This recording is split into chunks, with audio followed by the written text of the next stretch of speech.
In this video, I'm going to teach you how to connect Bluetooth to Mercedes-Benz E350. It's a very easy process, so make sure to follow along.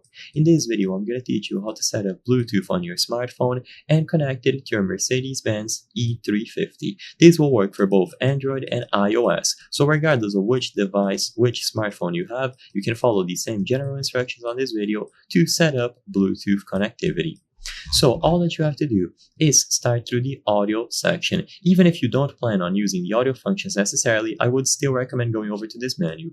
In here, choose the audio option, and you will bring up a bunch of things, including Bluetooth audio. Go over to Bluetooth audio, and in here you can see all of the Bluetooth audio devices that are connected. In here you can find the option to connect a new Bluetooth device, so use the option at the bottom left corner of the screen to manage Bluetooth audio devices, including your smartphone. And as I've said before, even if you don't plan on using Bluetooth audio, you can still connect it from here. I just think it's an easier way to access the Bluetooth settings instead of going over to System. So you choose the option there, and then go into Bluetooth audio device list. In here, you will see the option to update the list, which means that it's going to search for nearby devices. Once you choose the update option, now go into the Bluetooth settings on your smartphone and make sure that it is enabled. At the same time that the car begins searching for nearby Bluetooth devices, it is going to be discoverable in other devices. So under your smartphone, you will see the E350 available as an option to pair with, so you just choose it from here. After you do this, your iPhone will appear on the list of devices that are currently connected to the E350.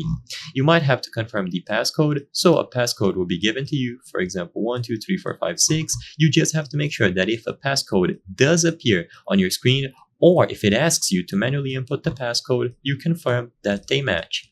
And if they do, the connection will be established, so you choose yes, and now you can use the audio functions or anything else that can be done with Bluetooth. I hope I was able to help you on how to connect Bluetooth to Mercedes-Benz E350. If this video helped you, please be sure to leave a like and subscribe for more very easy tips. Thank you for watching.